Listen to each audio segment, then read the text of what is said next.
So, tonight's talk I'd like to dedicate to an English insight meditation teacher, Robyn, who sadly passed away a few weeks ago now.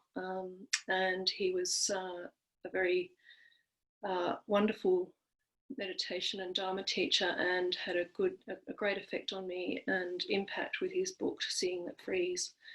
So I'd like to dedicate this talk to his memory. And I've called this talk Slipping Beneath the Still Surface.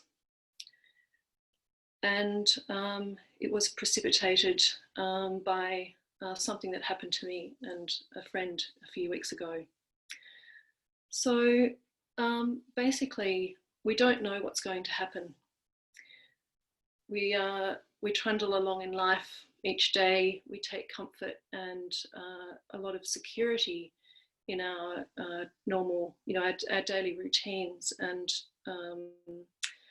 we surround ourselves with familiar people and things and experiences in order to feel that security.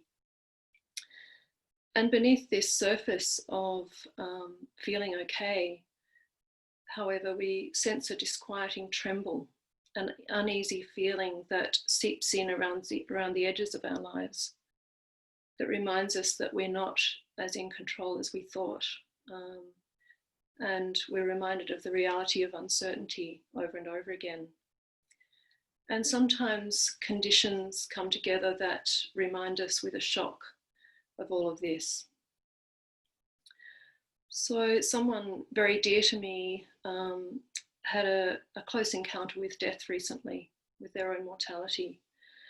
And being witness to this was very traumatic for me, but it's also been what I've experienced in the weeks since then that I'd like to explore here, and also in the context of the Buddha's teachings on the three marks of existence: impermanence, suffering, and selflessness, or not self. So after this particular experience, for the first few days, I felt a huge upwelling of gratitude and grace. I was grateful that my friend was actually okay, and everything I touched, saw, tasted, felt, experienced in those next few days felt like a huge blessing and a reminder of the wonder and awe that surrounds us and that's unfolding in front of us, and that I'm a part of every day, every moment. And this experience was like a wake-up call in a sense. It was like life was saying to me, see how amazing life is, how it swirls and eddies and flows without beginning, without end. It was such a magical experience. But when the experience also activated feelings of terror and fear, it felt like the gifts were landing in a very different terrain. And I was experiencing for a few days both ecstatic feelings of gratitude and then feeling overwhelmed by feelings of fear and terror. And this was something that I didn't welcome in so easily. So when life in traumatic situations such as this remind us starkly of the changing dynamic nature of life, we realize, if we look closer, that life is always like this actually, that it's always flipping between pleasant and unpleasant, and sometimes from very unpleasant to very pleasant in the flash of an eye, in the blink of an eye. So we're reminded over and over again that no experience is ever one thing. And I recognized in my situation that when I stopped trying to nail down a story of what was actually happening, the questions came: why has this happened? I can't bear this roller coaster of emotion. Those kinds of thoughts kept bubbling up for me. When I actually stayed with the present moment experience, I could pay closer attention to what was actually happening. And there was some relaxation in the being straight away. So it didn't mean that the feelings became any less intense. It's just that I was actually acknowledging them. So I actually felt then the experience of the flow of all these emotions coursing through my body, heart and mind, as if I was watching a storm. So joy was followed by a churning belly, fast beating heart, tight throat, I couldn't breathe. That was then followed by a sense of calm and spaciousness, and a sense of surrendering to this mysterious uncertainty that I found myself in all of a sudden. Then a sense of intense fear and of loss and of an ungroundedness and out of controlness took over my whole body in a wobbliness and unease. So within this storm, I was brought face to face with the reality of what the Buddha called these 3 marks of human existence, tilakkhana. And the first mark is that all is impermanent and fleeting, and that nothing in this world can be relied on to stay as it is. And this is just the way things are. It's the natural order of things. And when I was able in that emotional storm to let it pass through unhindered by my resistance, it actually passed quickly. I saw how fleeting all of those emotions were.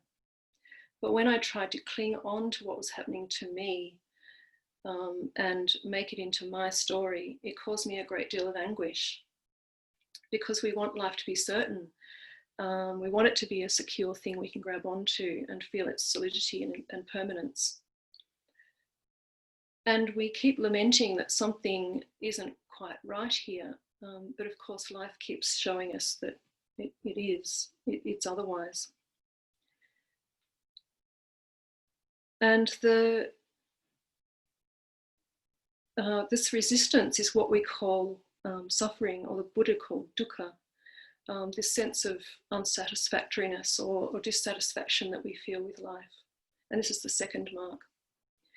We basically keep having this same argument with life and the natural order of things, and this is where the suffering comes in and carries us into through difficulty.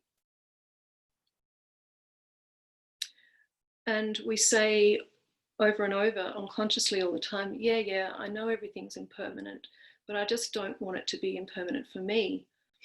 And I think we all relate to this in some way.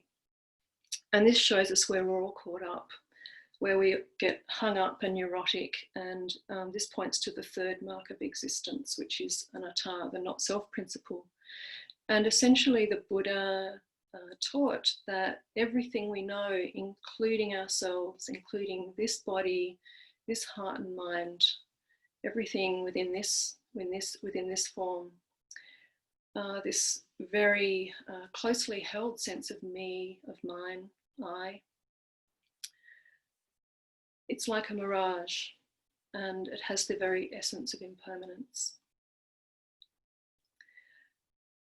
So why do we resist this truth?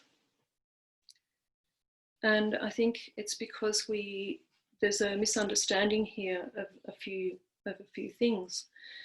One is that we try to fix life for ourselves over and over, all the time, at every step. Everything that happens to us, we try to nail down in some way. We're always trying to make things permanent and stable and secure. And we can see that how easily we lose our footing when things don't go according to our plan or our agenda, how thrown off center we are when this happens.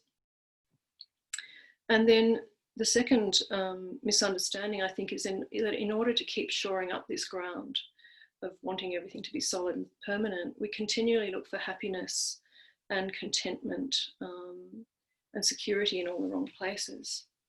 Basically, we're trying to find the satisfactory in the unsatisfactory. And I think we keep getting enough relief from all of our efforts over and over, whether it's, for me, making that extra pot of tea For a lot of us, it's food, work. For a lot of us, exercise, whatever it is for us that we go to try and fill the gap of feeling this dissatisfaction. We keep chasing more of it, even though we know it doesn't really nourish us within our hearts. And at the core of this shoring up is the one doing all the fancy footwork and the deal making, me, I. We grip onto this fixed identity by saying this is who I am, or this is not who I am, and this is mine and that isn't. And this is a game of constant fabrication where we're separating ourselves from others and the world. It's me in here and you others and the world out there. And I am the main player in this grand fabrication. And I convince myself over and over that what I think I am, who I think I am, and how the world is, and what life should be, or how life should be unfolding in order to align with this plan. We think this is it. This is our golden egg. And yet, it's this fundamental delusion which keeps us alienated from the flow of life and in battle with ourselves and the world. So, as a few weeks ago, when we come face to face with mortality in some way, we were asked to meet vulnerability. This is the tender vulnerability of the heart that then really knows these underlying truths. The trembling of not knowing, of uncertainty, of recognizing again in ourselves that no, I'm not in control, that life is always more than I think if I learn to pay attention.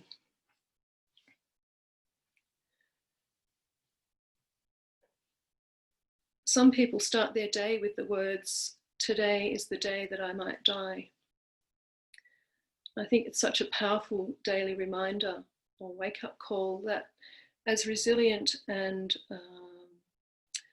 insistent as life is, it's also fragile and impermanent.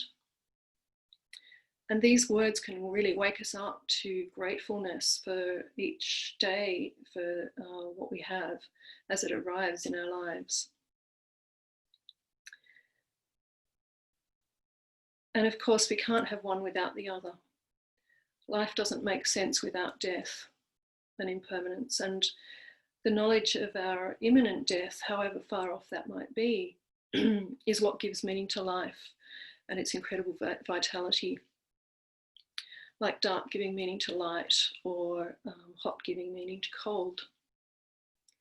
And if we look closely, of course, decay and death is part of all of life in every moment. This breath is already expiring from my body.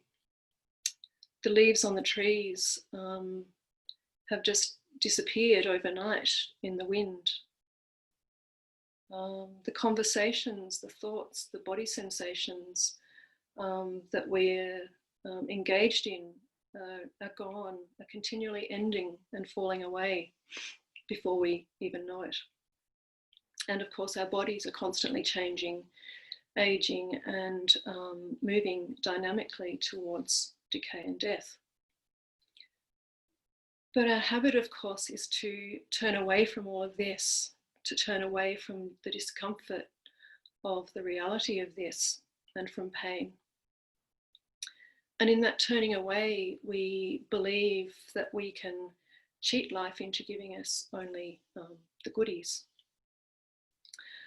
Or sometimes we do turn towards the pain, but it might be with like a conditional clause. Okay, I'll be with this, but only if this thing's given its marching orders after that.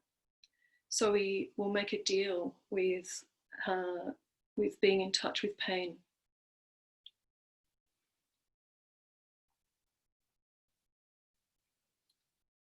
So the Buddha's teaching hones in on how we continue to create this mental suffering for ourselves in the movements of pushing away and pulling towards us. And in this turning away from the difficult, from the challenging, we also close our hearts off from not only to the pain, but as Joseph Goldstein, the insight teacher, says, we also close ourselves to our own wellspring of compassion. When we deny our experience of suffering, he says, we move away from what is genuine to what is fabricated, deceptive, and confusing. And this is within the realm of what the Buddha calls getting entangled in this sense of I, me, and mine. And so the Buddha's teaching on suffering, this is what he points towards, this, all the ways that we dance and spin and tiptoe and act out and run away from pain and suffering, and how we hold on to this fixed image of ourselves, come what may. And to meet life fully is so counterintuitive to our habitual thought processes, because to meet life fully, unconditionally, means full, deep surrender to the truth inherent in these three marks of existence. And if we become aware of all the ways in which we protect and defend and continue to fight for this separate self, we also see that these are exactly the ways that we're turning away from life. And there's a beautiful poem that I've been really reading a lot the last few weeks, called The Well of Grief.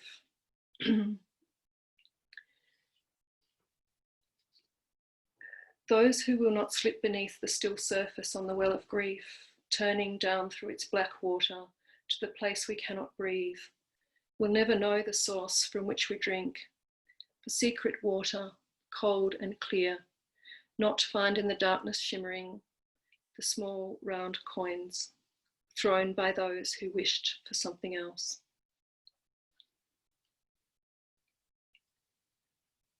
This well of grief is the depth of our human suffering. It's all that we feel as dark and terrifying and painful and hurtful, maybe even taboo. And the black water that David White speaks about signifies this lack of light. It's somewhere that we don't know where we are. We can't see in this darkness. We don't know what's going on. And this is the landscape of the heart, not the knowing mind. Or not the knowing mind that thinks it knows. In this place, our minds can't work out, or they can't help us work out what's going on. And so when life throws something really challenging our way, we have a choice to turn away because it feels like too much, like it's too scary. And sometimes we can lament and analyse and rationalise why the world has treated me this way, and that's our sort of justification for turning away. Or, despite the shivering with cold and fright, as D.H. Lawrence once said, we can acknowledge what is happening to us and say, yes, yes, this too, even this, as painful as it is, and meet what's actually here. So this is the key. I think it's how we respond to what arises. So it's our relationship with what arises, especially in these times of challenge. And David White really speaks to our humanness in this poem, and how over and over we do turn away. We rationalise and analyse, and we stop ourselves slipping beneath the still surface. Basically, we're keeping the messiness of life at bay. And in our struggle to hold on to this, and some idea of ourselves and an idea of how life should be, in our arrogance to stay in control, I guess, we also miss out on the opportunity to feel life deeply and to experience the gleaming coins at the bottom of the well. When we reach the bottom of the well, there's a tender breaking open of the heart. And this is where love, compassion, and joy comes in when we surrender the battle. And it's true, we can and we do stay sitting on the rim of the well looking down at the glassy blackness. And this is important. Sometimes we're not ready to step in or fall into that well of grief. It's important we look after ourselves and know what's true in each moment. And sometimes we do have to sit on the side of the well and say, no, I'm not ready to fall in. And sometimes we even toss in a few coins, wishing that our life was easier or happier or clearer. But when we allow ourselves to turn down through that dark water, through that blackness, and sometimes I think it probably involves a lot of thrashing around in that dark water. Maybe sometimes there's a bit of, a soft surrender. But when we allow ourselves to turn down through that dark water, it gives us the chance to really feel that longing, that universal suffering, human suffering in the very cells of our body, to really feel the rack of a broken human heart, a chronic pain in the body, maybe a welling up of intense fear, to actually say yes to this. In other words, as David White said, to go to the place we can't breathe. This can be pretty scary and it takes a huge amount of courage.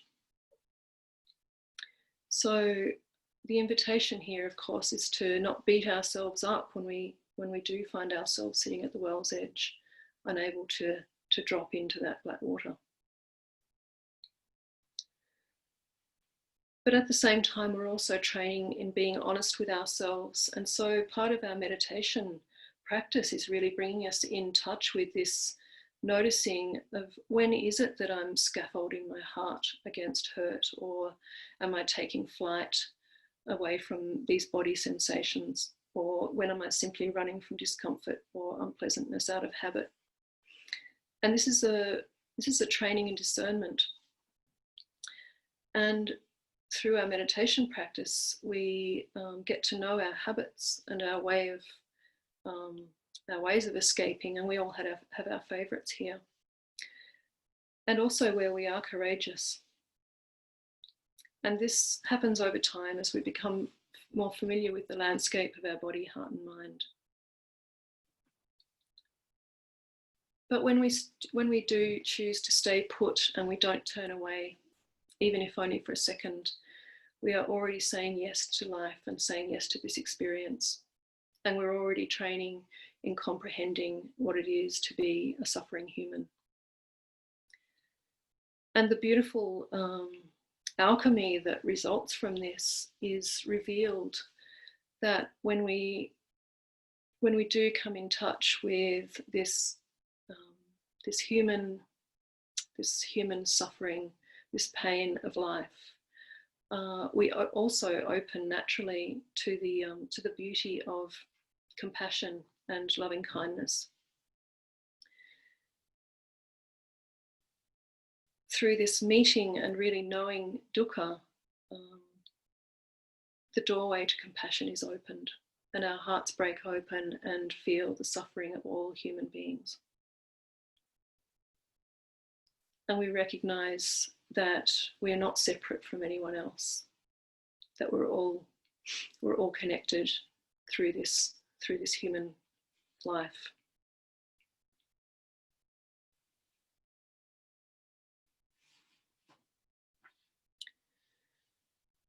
So meeting life fearlessly means meeting experience without preference. We don't hold on to any of it because none of it belongs to us. And we don't push it away. We don't pull towards us.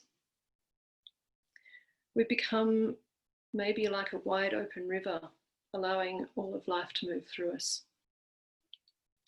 And as our courage builds, our hearts and minds naturally stretch and expand to embrace more of life.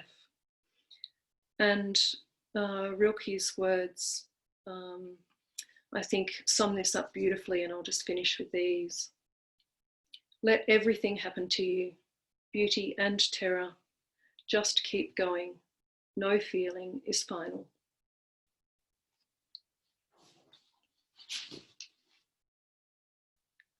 Thank you for listening. So let's just sit for 1 minute or two together in silence.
Thank you so much.